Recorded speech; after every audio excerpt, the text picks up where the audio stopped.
കൃഷ്ണ. ഗുരുവായൂരപ്പൻ്റെ തിരുമുറ്റത്ത് ഭക്തലക്ഷങ്ങളുടെ ആശാകേന്ദ്രമായ ആ തിരുമുറ്റത്ത്, ആ ശ്രീലകത്ത് ഇന്ന് ഉണ്ണിക്കണ്ണൻ അതീവ ഹൃദ്യമായിട്ടുള്ള ഭക്തിസാന്ദ്രമായ ഒരു അലങ്കാര ദർശനം തന്നെയാണ് ഉണ്ടായിട്ടുണ്ടായിരുന്നത്. അതീവ ഹൃദ്യമായ ഒരു കളഭാലങ്കാരം. ആനപ്പുറത്തിരിക്കുന്ന രൂപത്തിലാണ് ഭഗവാനെ ചാർത്തിയിട്ടുള്ളത്.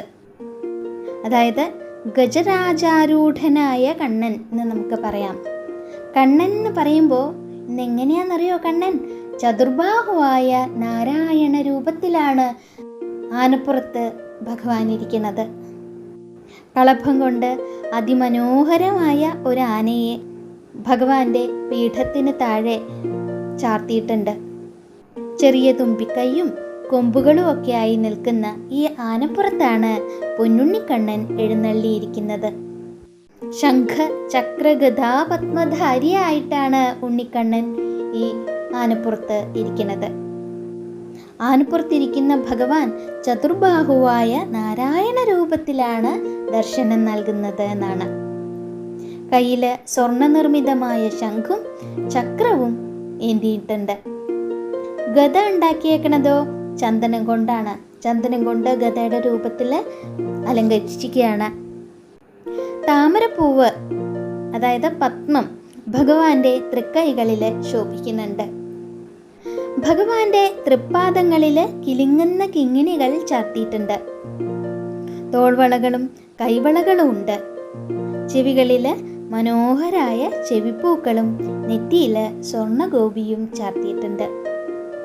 ഞാൻ പുഷ്പാലങ്കാരങ്ങളൊന്ന് നോക്കി നോക്കൂ.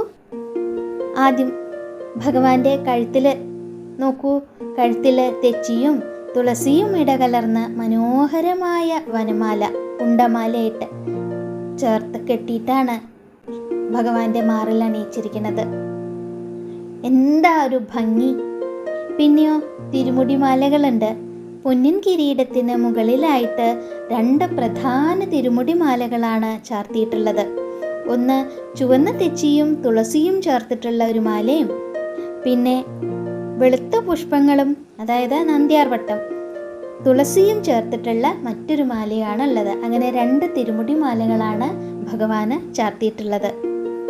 പിന്നെ വിധാനായിട്ട് ശ്രീലകത്തിൻ്റെ മുകൾ ഭാഗത്ത് നിന്ന് ഇങ്ങനെ തൂക്കിയിട്ടിരിക്കുന്നത് താമര, തെച്ചി, തുളസി എന്നിവ കൊണ്ട് നിർമ്മിച്ചിട്ടുള്ള 5 6 വലിയ ഉണ്ടമാലകൾ ഇങ്ങനെ തൂക്കിയിട്ടിട്ടുണ്ട്.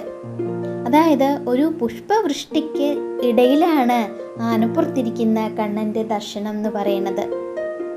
ഈ ഒരു അലങ്കാരം ഉണ്ടല്ലോ, അത് നമുക്ക് ഗജേന്ദ്ര മോക്ഷത്തിൻ്റെ സ്മരണയാണ് തരുന്നത്. ആനപ്പുറത്തിരിക്കുന്ന ഭഗവാന്റെ രൂപം ഗജേന്ദ്രനെ രക്ഷിച്ച ആദിമൂലമായ നാരായണനെയാണ് നമുക്ക് ഓർമ്മിപ്പിക്കുന്നത്. ഇത് ഭക്തൻ്റെ അഹങ്കാരത്തെ, അതായത് ആനയെപ്പോലെ ഫലമുള്ള മനസ്സിനെ, അഹങ്കാരത്തെ ഭഗവാൻ നിയന്ത്രിക്കണു എന്നതിൻ്റെ പ്രതീകമാണ്. ഭഗവാൻ എന്നാലും സൗമ്യമായ ഭാവത്തിൽ തന്നെയാണ്.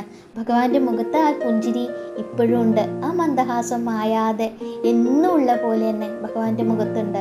അത്രയും സൗമ്യനായിട്ട് തന്നെയാണ് ഭഗവാൻ ഇരിക്കുന്നത് ആനപ്പുറത്ത്. ഉണ്ണിക്കണ്ണൻ്റെ ലാളിത്യവും നാരായണൻ്റെ ഐശ്വര്യവും ഒത്തുചേരുന്ന ഒരു അലങ്കാരം. ഭഗവാൻ ഭക്തൻ്റെ ഉള്ളിലെ നിഷ്കളങ്കതയെയും ഭക്തിയെയും ഒരുപോലെ ഇഷ്ടപ്പെടുന്നു എന്നുള്ളതാണ് ഇത് സൂചിപ്പിക്കുന്നത്. ആ മന്ദഹാസത്തിൻ്റെ അനുഗ്രഹം എല്ലാവർക്കും കിട്ടും എന്നുള്ളതാണ്. എല്ലാ അലങ്കാരങ്ങൾക്കും ആഭരണങ്ങൾക്കും മാലകൾക്കും ഒക്കെ നടുവിൽ ഭഗവാന്റെ ആ മന്ദഹാസം എല്ലാത്തിനെയും വലുതായിട്ട് ഇങ്ങനെ ഒരു അലങ്കാരമായിട്ട് നിൽക്കുകയാണ്.